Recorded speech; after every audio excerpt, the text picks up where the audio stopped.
7장 1절부터 제가 먼저 읽도록 하겠습니다. 여룻바알이라 하는 기드온과 그를 따르는 모든 백성이 일찍이 일어나 하루셈 곁에 진을 쳤고 미디안의 지명은 그들의 북쪽이요 모래산 앞 골짜기에 있었더라. 여호와께서 기드온에게 이르시되 너를 따르는 백성이 너무 많은즉 내가 그들의 손에 미디안 사람을 넘겨주지 아니하노니 이는 이스라엘이 나를 거슬러 스스로 자랑하느니 내 손이 나를 구원하리라 하느니라. 이제 너는 백성이 귀에 외쳐 이르기를 누구든지 두려워 떠는 자는 길르앗산을 떠나 돌아가라 하라 하시니 이에 돌아간 백성이 22,000명이요 남은 자가 10,000명이었더라. 여호와께서 또 기드온에게 이르시되 백성이 아직도 많으니 그들을 인도하여 돌바로 내려가라. 거기서 내가 너를 위하여 그들을 시험하리라. 내가 누구를 가리켜 네게 이르기를 이 사람이 너와 함께 가리라 하면 그는 너와 함께 갈 것이요 내가 누구를 가리켜 네게 이르기를 이 사람은 너와 함께 가지 말 것이라 하면 그는 가지 말 것이라 하시니라. 이에 백성을 인도하여 물가에 내려가매 여호와께서 기드온에게 이르시되 누구든지 개가 한 것 같이 혀로움을 하는 자들을 너는 따로 세우고 또 누구든지 무릎을 꿇고 마시는 자들도 그와 같이 하라 하시니라. 손으로 어떻게 이르되 거룩한 자의 수는 300명이요 그의 백성은 다 물을 꿇고 물을 마신지라. 여호와께서 기드온에게 이르시되 내가 이 물을 핥아먹은 300명으로 너희를 구원하여 미디안을 내 손에 넘겨주리니 남은 백성은 각각 자기의 처소로 돌아갈 것이니라 하시니 이에 백성이 양식과 약과를 손에 든지라. 기드온이 이스라엘 모든 백성을 각각 그의 장막으로 불러보내고 그 300명은 머물게 하니라. 미디안 진영은 그 아래 골짜기 가운데 있었더라. 그 밤에 여호와께서 기드온에게 이르시더니 일어나 진영으로 내려가라. 내가 그것을 내 손에 넘겨 주었느니라.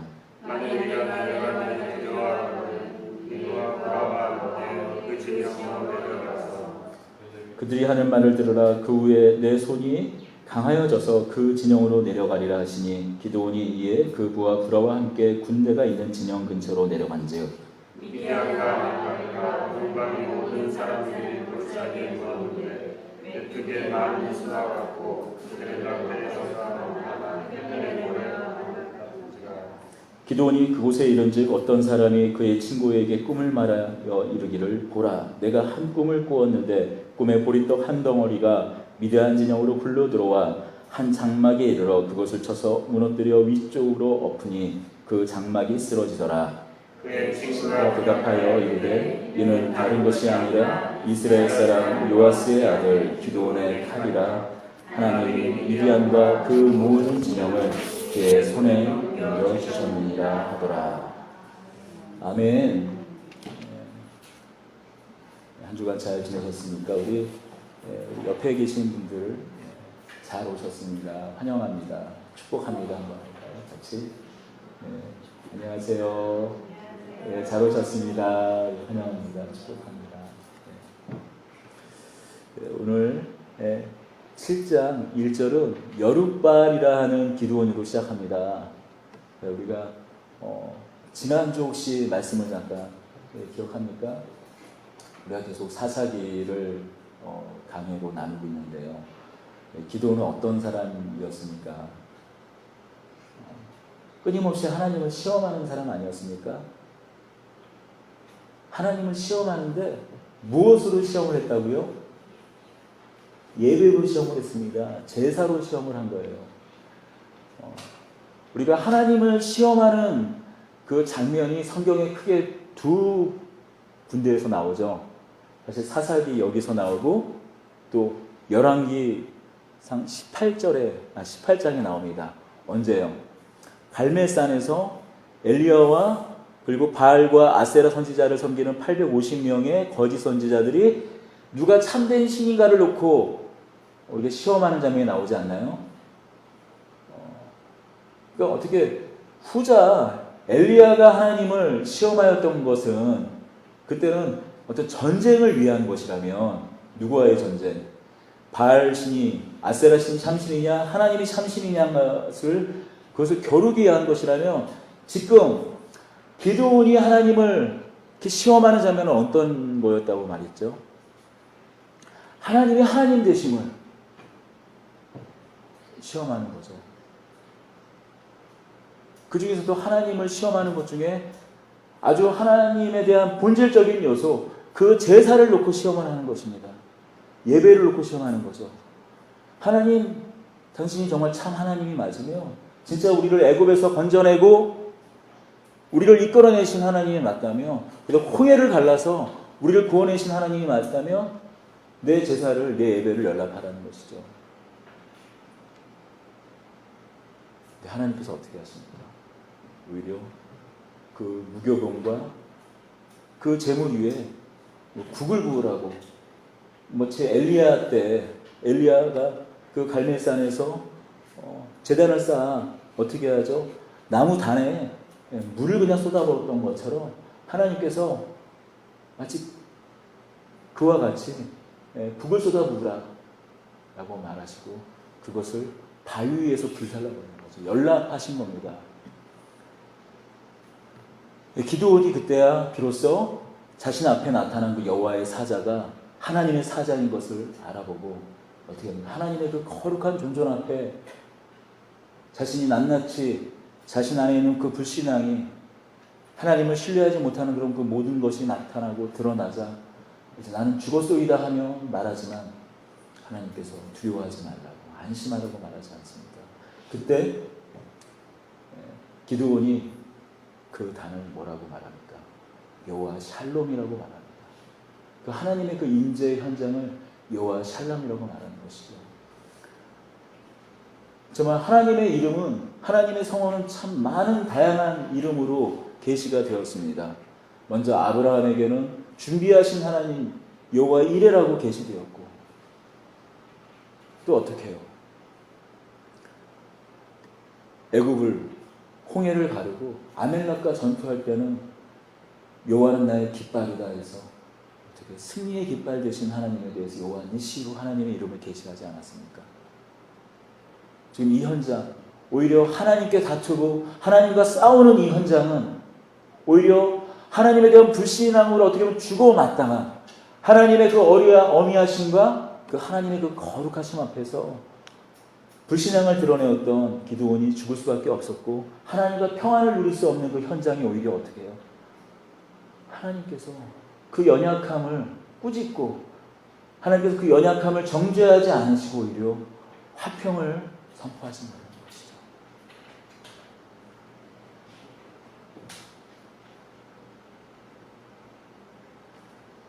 그 밤입니다. 이제 하나님께서 기드온을 부르십니다. 그리고 이제는 하나님께서 그동안 기드온이 하나님을 시험했다면 이제 하나님께서 기드온을 시험하는 장면이죠. 어떻게 말씀하시나요? 어떤 것을 명령하시죠? 내 아버지 집에 있는 아세라 신상을 찍어버려라, 없애버려라고 말씀하시는 것이죠. 그리고 아세라 신상을 갖다가 찍어버리고 그것을 사용하여서 어떻게 해요? 7년 된 숫소, 둘째 숫소를 제단 앞에 바치라고 하나님께서 말씀하십니다. 7년 된 이 숫소, 둘째 숫소는 어떤 것을 의미하나요? 미디안에서의 그 7년 동안의 압제를 상징을 합니다. 하나님께서 7년 된 숫소를 하나님 앞에 바치되 그 번제단에 쓰일 나무는 어떻게 해요? 아세라 목상을 찍어서 그것을 장작으로 삼아서 번제로 드릴 것을 말씀합니다. 근데 기드온이 참 아직도 하나님을 온전하게 신뢰하지 못하여서 어떻게 합니까? 밤에 몰래 하죠. 그런데 밤에 몰래 한다고 그 큰 아세라 목상을 도끼날로 찍어대는데 그게 몰래 들키지 않고 되겠어요? 다 아는 사람은 아는 거죠. 아침에 일어났습니다. 멀쩡히 있던 아세라 목상, 아세라 신상이 없는 거예요. 사라진 거예요. 동네에 난리가 났죠. 소문은 다 파져가지고 그 아버지 요아스에게 말합니다. 네 아들을 데리고 와라. 우리가 그를 죽이겠다고 말합니다. 근데 아버지의 말이 걸작이에요. 뭐라고 말합니까? 바알이 신이면 바알이 참 신일진데 그가 다투도록 해라. 그가 참 신이면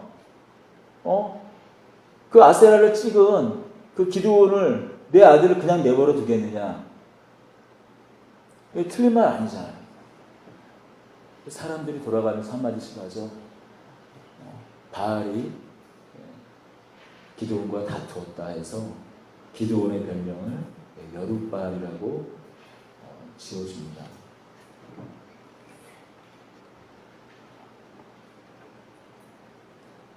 여호와 샬롬. 앞에는 우리가 기드온을 처음 불렀을 때 하나님의 평안이 선포가 되었습니다. 그런데 기드온은 평안했나요? 정말 참된 평안을 얻었을까요? 사실 그 이후에 드러난 장면은 오히려 기드온은 두려움에 떨지 않았을까요? 그러니 밤에 그 목상을 찍으러 갔죠. 그가 정말 두렵고 떨리는 마음이 아니라 하나님이 주시는 평안을 주셨다면 그가 대낮에 사람들 다 보는 앞에서 그걸 찍었겠죠. 그는 두려워 밤에 간 것입니다.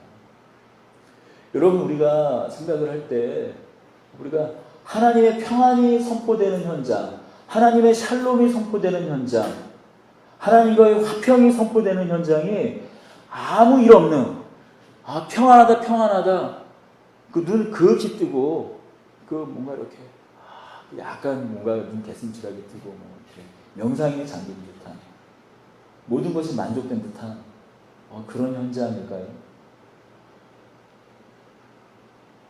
여러분, 하나님과 화평이, 하나님과 평안이, 하나님과 화목이 선포되기 위해서, 하나님과 화목하기 위해서는 우리 안에 하나님과 대적하는 것들, 하나님보다 더 높이 여기는 것들, 하나님보다 더 사랑하는 것들, 우리가 우상이라고 말하는 것들이 다 사라져야 됩니다. 근데 우리가 우상이라고 하는 것들, 그게 그냥 없어지나요? 하나님보다 더 사랑하는 것들이 그냥 없어지는 겁니까? 우리가 영적으로 끊임없는 전투가 일어나지 않나요? 그래서 예수님께서도 말씀하셨잖아요. 내가 평화를 주러 온 것이 아니라 칼을 주러 왔다. 오히려 참 난해한 구절이에요. 너희 가족이 원수가 될 것이라고 말하지 않습니까? 참 우리가 받아들이기 힘든 말이죠. 지금 어떻습니까? 가족이 원수가 되었어요. 하나님께서 기드온에게 처음 내린 명령이 뭡니까? 너 아버지 집에 있는 아세라 목상을 회파하라고 말하는 거예요. 부셔라 라고 말씀하는 겁니다. 누구 집에 있느냐? 아버지 집에 있는 거예요. 아버지와 원수가 되는 거죠. 그리고 어떻게 해요? 당신 아마도 시족 공동체일 텐데 그 동네에 있는 모든 자신의 가문 사람들로부터 배척이 되는 겁니다. 원수가 되는 것이죠. 다 몰려옵니다. 그때 과연 기드온의 마음에 샬롬이 있었을까요? 평안이 있었을까요? 두렵죠. 동네 마을 사람들이 다 몰려와서 죽이겠다고 덤비고 끄집어내라. 네 아들을 내놓으라. 자기 아버지한테 말하는데 그때 속으로 생각했죠. 하겠죠. 아버지가 나를 갖다가 내놓을 텐데 이제 어떡하지? 아마 머리가 노래졌을 겁니다. 그렇습니다. 하나님과의 샬롬이, 하나님과 평안이 그냥 이루어진다라고 생각하면 안 되는 것이죠. 우리가 하나님과 화목하다는 것은 무엇인가 세상의 것들, 하나님을 대적하는 것들, 그 끊임없는 전쟁을, 다툼을, 하나님과의 평안을 선택하기 위해서, 하나님과의 평안을 누리기 위해서 오히려 때로 우리가 극악무도한 공포 가운데 놓여질 수 있다는 것입니다. 근데 분명한 것은 그것을 하나님께서 외면하지 않으시고 끄집어낸다는 것이죠. 누가 참신인지, 누가 참 하나님이신지 보여준다는 것입니다. 바알이 참신이라면 그가 기도원과 다투지 않겠느냐라는 것이에요. 하나님께서는 우리의 두려움, 우리의 연약함을 아시고 내버려 두시지 않는다는 것이죠.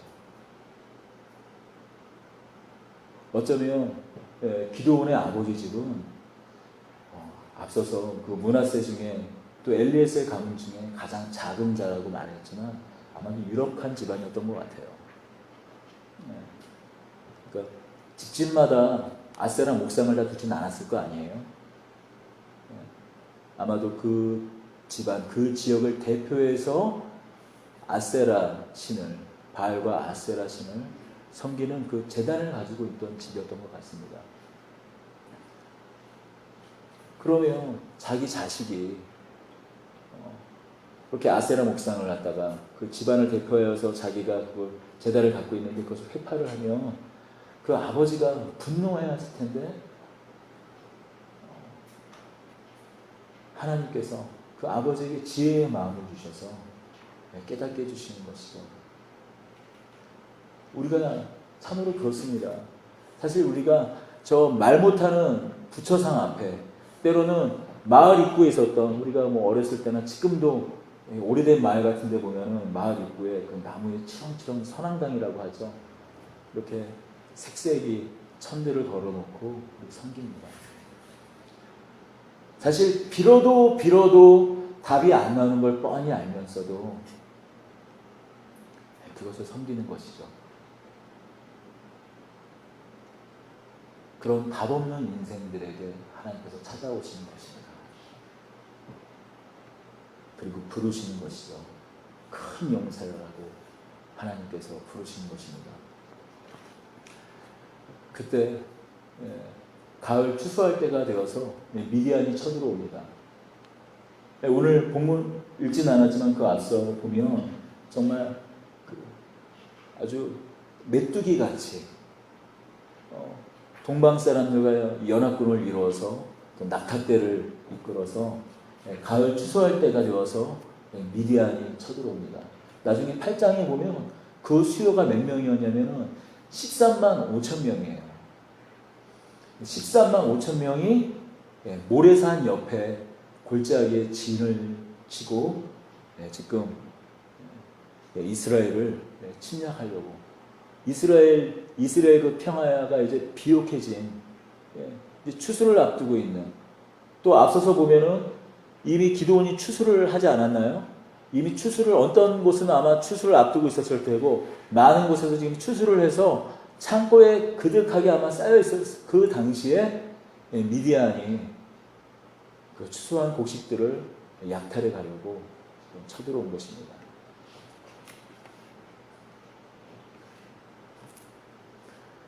그때 주의 성령이 주의 영이 기드온에게 임합니다.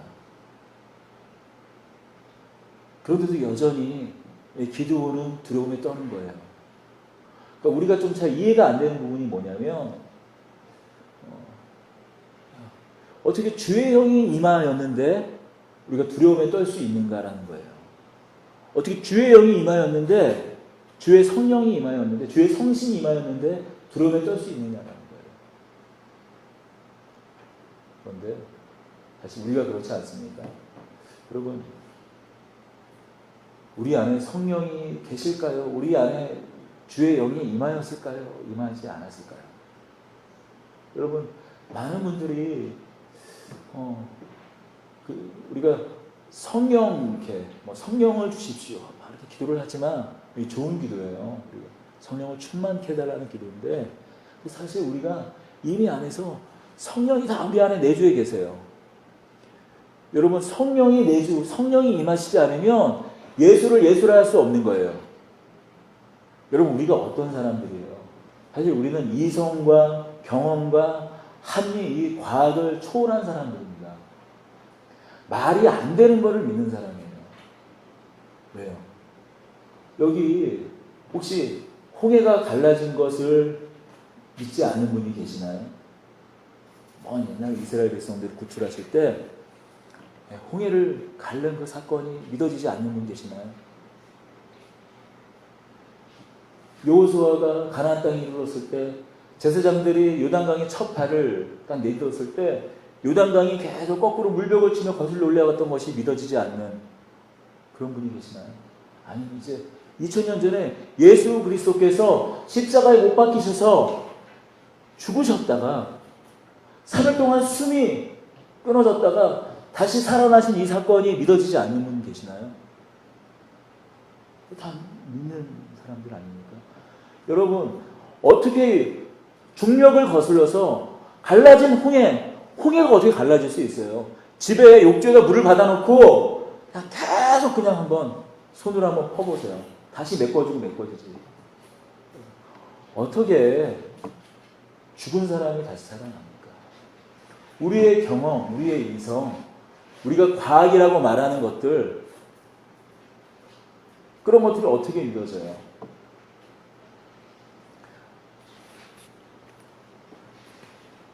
성령께서 우리 안에 임하셨을 때 우리가 그 사실을 믿을 수 있다라는 것이죠. 무에서 이 세상을 창조하신 하나님이라면, 그치, 이 중력이라는 것, 물이 메꿔지는 것이 하나님의 법이라면 그 법을 초월할 수 있는 분이 하나님이시 하고 믿어지는 것 아닙니까? 하나님이신 하나님의 아들이 이 땅 가운데 오셨으니 죽음을 초월하시는 생명을 창조하시는 분이기에 다시 그 아들을 살리실 수 있지 하는 것, 우리가 믿는 거 아닙니까? 우리가 경험할 수는 없지만, 우리가 실험해서 똑같이 또 만들어낼 수는 없지만 하나님을 믿게 되는 것입니다.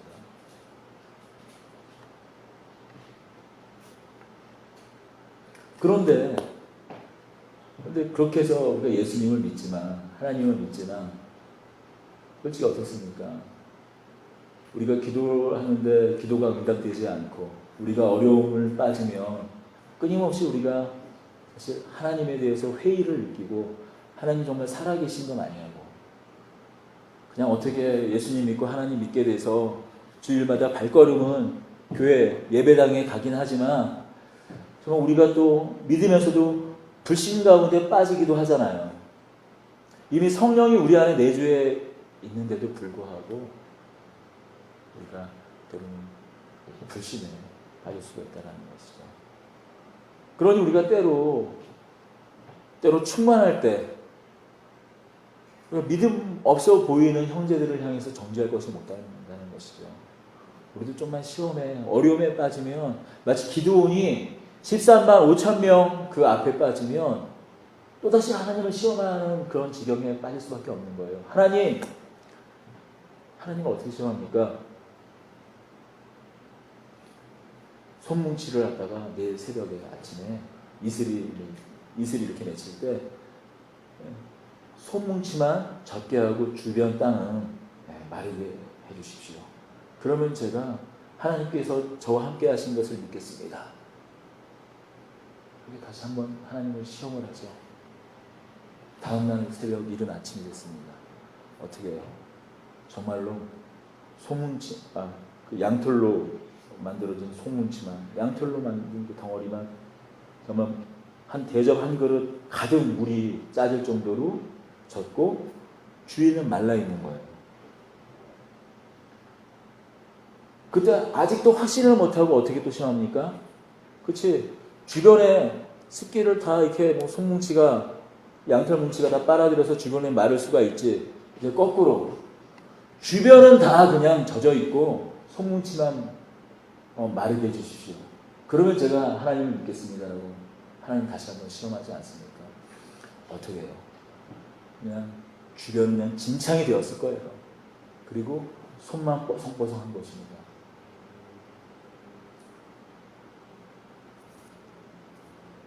하나님께서 우리의 연약함, 우리가 끊임없이 하나님을 향하여 시험하는 것, 그것을 하나님이 용납하신다는 것이죠. 하나님의 그 넉넉하심으로 하나님께서 그것을 용납하시고 받아들여 준다는 것입니다. 끝까지 하나님께서 기도를 붙들어 주신다는 것입니다.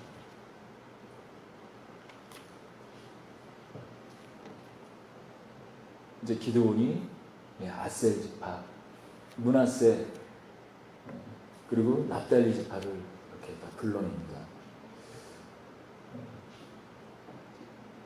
이스라엘 북부 가장 비옥한 그 이스라엘 그 변방에 있는 그 인근에 있는 지파들을 다 불러낸 거예요. 모았더니만 몇 명쯤 왔느냐? 오늘 본문을 보니까 3만 2천 명, 3만 2천 명이에요. 3만 2천 명이 왔어요. 3만 2천 명. 그러면 아까 미디안이 연합군이 몇 명이 왔다고 그랬죠? 13만 5천 명이거든요. 그런데 지금 하루셈 곁에 그 진처 있는 계산을 해보면은 좀 이따 나옵니다. 3만 2천 명입니다. 3만, 그러니까 4분의 1쯤인 거예요. 여러분, 한 4분의 1이면 미디안 연합군이 3만 2천 명, 아니 13만 5천. 그 다음에 이 이스라엘 그 지파 연합군이 지금 한 3만 2천 명, 4분의 1 정도니까 한번 이거 승산이 있는 거잖아요. 한번 해볼 만한 전투 아니에요? 근데 하나님께서 뭐라고 그러세요? 네 수요가 많다. 뭐라고 말씀하시나요? 여호와께서 2절에 보니까 기드온에게 이르시되 너를 따르는 백성이 너무 많은즉 내가 그들의 손에 미디안 사람을 넘겨주지 아니하리니 이는 이스라엘이 나를 거슬러 스스로 자랑하기를 내 손이 나를 구원하였다 할까 하느니라 말씀합니다. 뭐예요? 너 수요가 많아서 네가 너 스스로를 구원했다고 말할까 하여서 돌려보냅니다. 두려운 사람들은 다 들어가라. 두려운 사람들은 다 돌아가라는 거예요. 몇 명이 돌아가나요? 12,000명이 돌아갑니다.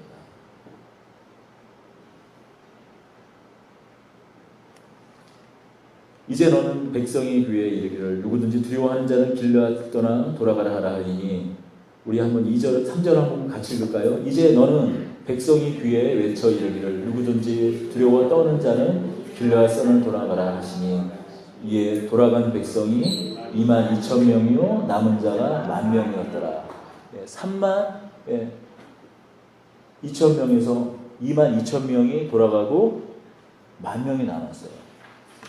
10,000명쯤이라도 한 10분의 1이라도 한번 사실 뭐 10분의 1 정도로 이기는 전쟁들은 또 있잖아요. 한번 아직도 해볼만 할 거라고 생각하던데 그래도 이 기드온의 마음이 콩알만해졌겠죠. 이거 아마 도망치고 싶었을 겁니다. 근데 이번에 그럴 수도 많다고 하는 겁니다.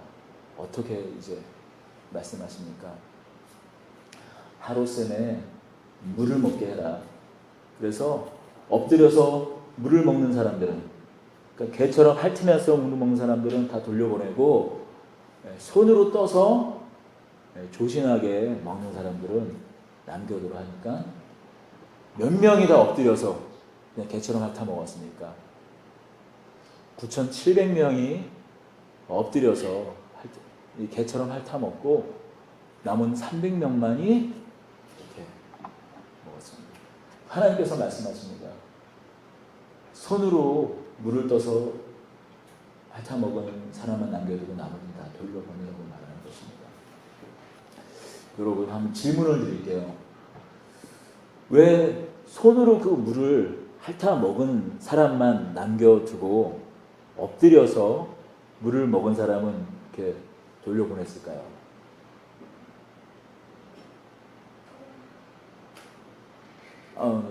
예수님입니다.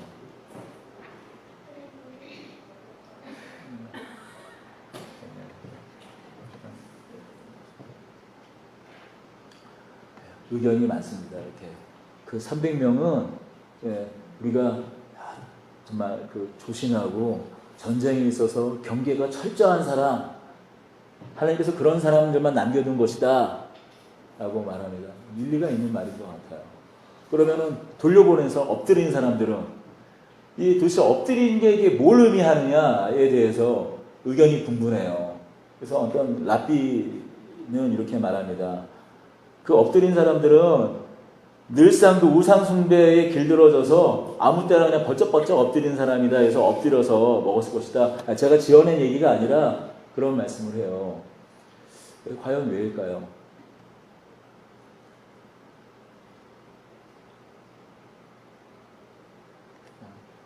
적은 수였기 때문에 그들을 남기는 것입니다. 우리가 구구한 억측이 많지만 적은 수, 만약에 엎드린 사람이 개처럼 엎드려서 개처럼 먹은 사람이 300명이었으면 그 사람들을 남겨두고 손으로 뜬 사람은 성경이 얘기하고 있지 않은 거예요. 성경이 분명하게 물론 가늠은 되지만 우리가 그렇게 해석하면 은혜는 될지 몰라도 하나님의 의도는 좀 다르게 읽은 것입니다. 왜냐하면 앞에서 먼저 이 기도원에게 정한 다음에 그걸 시킨 것이 아니라 일단 물을 한번 먹여봐라. 그리고 어떻게 하는지 보고 지켜보고 결정할 것이라고 이미 말씀을 하셨어요. 그러니까 너무 우리가 이것에 대해서 다양한 해석을 해서 그렇게 해석을 하면 은혜는 되죠. 근데 분명한 것은 아마 이 10사람이 남았다는 그 10사람이 남은 사람을 선택할 수 있던 것이죠. 하나님이 계속 돌려보낸 이유는 무엇입니까? 뭐 또 300명의 또 숫자에 대해서 또 의미를 부여하려고 해서 이제 3이 또 완전수이기도 하니까, 예? 또 완전수이기도 하니까 이렇게 자꾸 의미를 하는데 그냥 작은 수. 만약에 10명이 나왔다면 그 10명을 가지고 하나님께서 전쟁을 치르셨을 것입니다. 이 전쟁이 누구에게 속한 것을 알게 하시기 위한 것이죠. 하나님께 속한 것인 걸 알게 하시기 위한 것이죠. 지금 기드온이 얼마나 간이 콩알매졌을까요? 이게 뭐 한 13만 5천에서 3만 2천 4분의 1이니까 해볼만 하죠. 10분의 1만 해도 해볼만 한데 이 13만 명에 300명이면 13만 명이랑 한 명이 붙으나 13만 명이 300명이나 붙으나 이게 무슨 300명이 한 명이 몇 명을 상대해야 되는 거예요. 대충 1000명 이상을 상대를 해야 되는 거예요. 여러분 그냥 몽둥이 같은 걸로 1000번을 바닥에 그냥 내려 쳐보십시오. 손바닥이 진물이 나요. 밀려오고 당연히 재간이 없는 것입니다. 두려워 떠는 기드온을 향해서 그 부하 부라를 데리고 미디안 진영에 들어가라고 말합니다. 그때 그 미디안 진영에 두 사람이 어떤 한 사람이 꿈을 꾸고 그 꿈에 대해서 해석하는 것을 갖다가 들어요. 어떤 한 사람이 꿈을 꿉니다. 갑자기 산꼭대기에서 보리떡 한 덩어리가 동글동글 하고 떨어지더니 우리 장막을 쳤다. 장막이 무너졌다라고 말합니다. 그 옆에 있는 사람이 뭐라고 말합니까? 그 떡은 기드온이야. 그 기드온이 우리를 칠 거야. 우리 미디안을 칠 거야. 하나님께서 그 두려움에 떠는 그 기드온을 향하여 하나님의 계시를 오히려 미디안의 입을 통하여서 미디안 사람의 입을 통하여서 꿈을 통해 계시를 주시고 용기를 불러 넣어 주신다는 것입니다. 그래서 기드온이 300용사를 세대, 3대, 100명씩 묶어서 이경에 이스라엘은 밤의 시간을 갖다가 4등분을 해요. 그래서 6시부터 10시까지 1경, 10시부터 새벽 2시까지 2경, 새벽 2시부터 또 아침 6시까지 3경을 하니까 2경 이 초라고 말하니까 대충 10시에서 한 11시쯤 되죠. 그때 기드온이 어떻게 합니까? 이 기드온의 이 병사들 한 사람 한 사람마다 항아리 속에 횃불을 집어넣고 그리고 그 적진 깊숙이 들어가서 한꺼번에 그 항아리를 깨뜨렸을 때 어떻게 합니까? 그 미디안의 사람들이 그 항아리 깨지는 소리에 혼비백산하고 그 횃불을 보며 두렵고 떨고 정신이 그냥 혼비백산하여서 서로가 서로를 아군인지 적군인지 모르고 서로 쳐 죽여서 12만이 이 자리에 죽는 일이 일어납니다.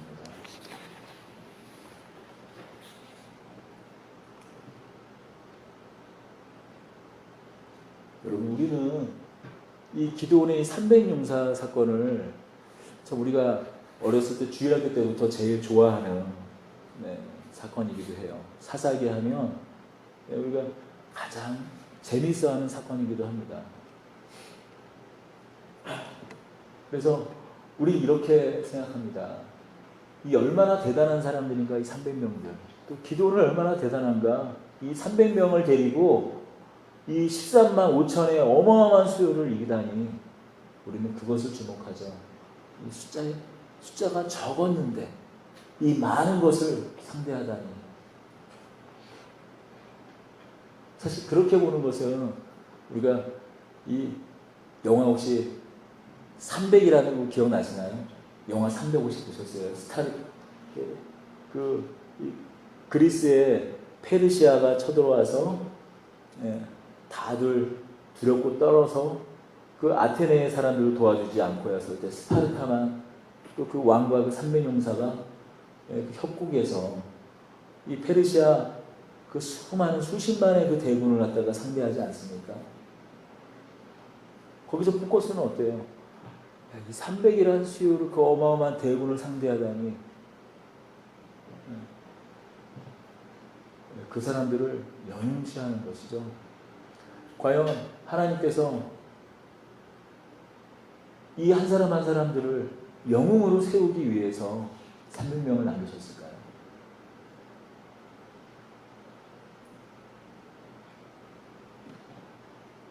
그렇지 않을 것이죠. 하나님께, 전쟁은 하나님께 속한 것인 것을, 전쟁은 칼과 창으로 하는 것이 아니라 하나님께 속한 것인 걸 이스라엘 백성들에게 보여주기 위한 것 아닙니까? 우리가 앞서서 이 사사기를 좀 다시 한번 좀 추적해 봐야 합니다. 맨 처음 누구를 운니엘 이후에 에훗을 통해서는 무엇을 드러내고자 하셨습니까? 하나님께서 각자 저마다 연약하면 연약한 대로, 부족하면 부족한 대로, 오른손잡이면 오른손잡이대로, 왼손잡이면 왼손잡이대로 우리가 아무리 부족하게 보이고 아무리 쓸모없어 보이는 사람일지라도 하나님께 붙들리며 능히 그를 통해서 이스라엘을 구원하고도 남음이 있다고 그 사실을 보여주기 위해서 이 에훗을 부르셨죠. 그럼 드보라를 세우신 것은 무엇입니까?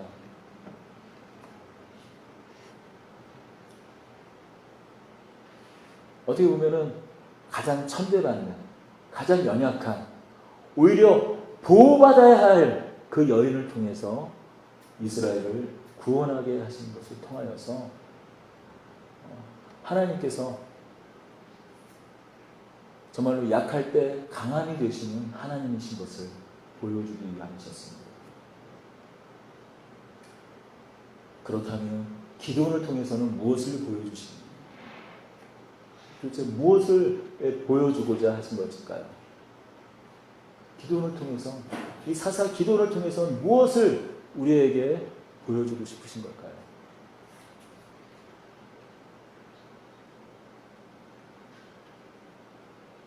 하나님을 신뢰하지 못하는 그 불신앙 가운데 빠져있는 사람일지라도 그를 붙들어 사용하신다는 것입니다. 무엇입니까? 기도원을 통해서 보여주고 싶은 말씀입니다. 하나님께서 붙잡지 못하는 인생은 없다는 것이에요. 하나님 손에 빠져나가는 인생은 없다는 거예요. 아무리 하나님을 외면하고 불신앙하고 하나님을 믿지 못할지라도 하나님께서 택하시면 끝까지 그를 붙들어서 사용하시고 만다라는 겁니다. 생각해 보세요. 사사입니다. 하나님 당신이 정말 하나님이시면 이걸 한번 당신이 하나님의 사자야? 그러면 불태워 보시든지 성경은 그렇게 말하고 있지는 않아도 그 말이에요. 그 다음에 조금 좀 이제 순해졌죠. 좀 하나님을 보긴 봤으니까 공손해졌어요. 이 속뭉치만 적게 해주세요. 그 다음 날은 이 속뭉치는 빼고요. 주변만 적게 해주세요. 하나님에 대하여 끊임없이 불신앙을 보이고 있는 우리 같으면 우리의 생각은 어때요? 우리의 선입견은 어때요? 우리가 갖고 있는 거. 하나님께서는 뭔가 이 경건하고 홀리하고 뭔가 하나님을 향한 그 투철한 마음, 죽으면 죽으리라 하는 그런 결기가 의기가 막 충천한 사람들만 사용하셔서 하나님 나라의 구원 역사를 이루실 거라고 생각을 하지 않습니까? 그런데 지금 이 기도원 이 이야기는 뭐예요? 끊임없이 하나님을 시험하고 하나님을 흔드는 사람을 하나님께서 붙잡고 사용하신다는 것입니다. 하나님께서 이 일을 통하여서 무엇을 우리에게 보여주고 싶습니까?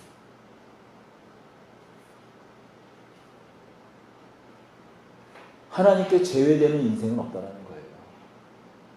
하나님이 붙잡으시면, 하나님이 택하시면, 하나님이 부르시면 하나님께 제외되는 인생, 하나님이 한번 붙잡으셨다가 한번 붙잡으신 다음에 놓아버리는 인생은 없다는 거예요. 하나님께서 한번 붙잡으시면 끝까지 붙잡으신다는 것입니다. 하나님이 사랑하시면 끝까지 사랑하신다는 거예요. 우리가 아무리 헛발질을 하고 또 우리가 중간에 아무리 넘어지고 자빠지더라도 하나님이 붙잡으신다는 거예요. 여러분, 우리가 그 신뢰가 없이 어떻게 하나님을 믿습니까? 우리가 살면서 얼마나 하나님을 사실 시험하고 배반합니까? 그런데도 우리가 다시금 항상 하나님 앞에 나올 수 있는 이유는 뭐예요? 그럼에도 불구하고 우리를 붙잡아 주시면 우리를 놓지 않는 하나님이신 줄 알기 때문에 우리는 하나님 앞에 나올 수 있는 것이죠.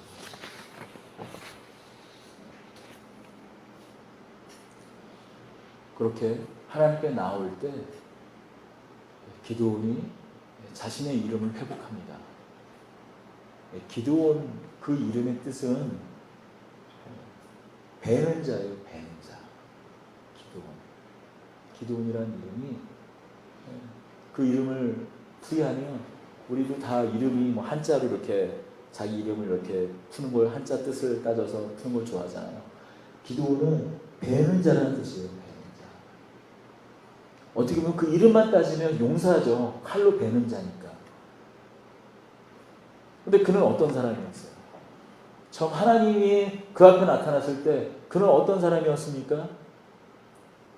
자기가 1년 동안 농사지었던 걸 미디안 사람들한테 뺏기기 두려워서 그게 싫어서 포도출 안에서 장막을 쳐서 그 탈곡할 때 일어나는 먼지가 안 일어나 바깥으로 이렇게 나가지 못하게 해서 미디안 사람들이 그걸 보고 쫓아오지 못하도록 어떻게 포도주틀에서 몰래 숨어서 타작을 했던 사람 아닙니까?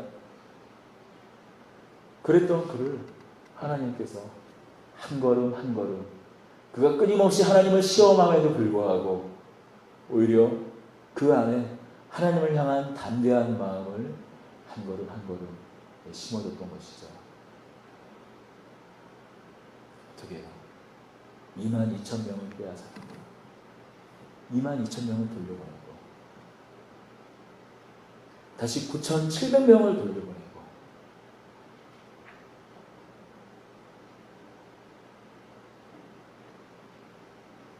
온전히 하나님만 바라보고 이 전쟁은 이제 내 힘으로 하는 것이 아니구나. 내가 뭘 어떻게 뭘 더 잘하고 뭐 못하고 한다고 해서 내가 이기고 지는 것이 아니구나. 그것을 알게 하고 하나님께서 그때 여호와의 칼날이 돼서 하나님의 칼날이 돼서 이 미디안을 12만 명을 도륙합니다. 보십시오. 기드온과 그 용사들이 들고 간 게 도대체 무엇이 있습니까? 빈 항아리에 든 횃불 하나밖에 없는 거예요. 변변한 무기조차 없는 것입니다. 그저 기드온과 그 300 용사들이 하는 일이라고는 항아리를 깨뜨리고 그저 소리 한번 외친 것뿐입니다. 하나님께서 그 미디안 그들에게 두려움을 심어줘서 서로가 서로를 죽이게 해서 12만 명이 죽고 말죠.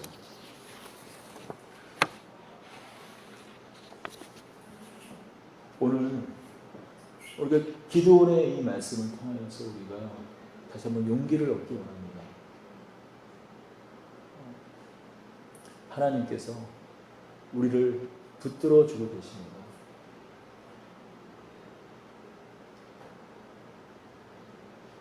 기드온에게 하나님께서 나타나서 큰 용사여라고 부르셨을까요? 기드온이 큰 용사였습니까? 아주 연약한 자였습니다. 소심한 자였죠. 그런데 하나님께서 큰 용사라고 불러주신 그 이유는 무엇입니까? 비록 그 부르신 그 사람은 작을지라도 하나님이 크시기에 아무리 유한하고 작은 자일지라도 그 안에 무한이 담기면 어떻게 됩니까? 그런 무한이 되는 것이죠. 여러분 1 곱하기 무한은 뭔가요? 무한이죠.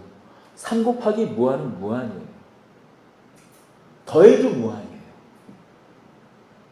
그렇지 않아요? 기드온이 큰 용사가 될 수 있는 거, 그렇게 연약한지 잘지라도 하나님이 무한하신 분이시고 하나님이 위대하신 분이시고 하나님이 큰 분이시기에 그가 큰 용사가 될 수 있었습니다. 우리 모두 이 자리에 있는 모두 이 부르심에 초청된 자인 줄 우리가 믿고 신뢰하고 가슴을 넓게 펴고 하나님의 그 높으심, 하나님의 넓으심, 하나님의 그 깊으심에 의지하여 이 세상 하나님 나라를 살아가는 저희들이 되기를 소원하고 축복합니다.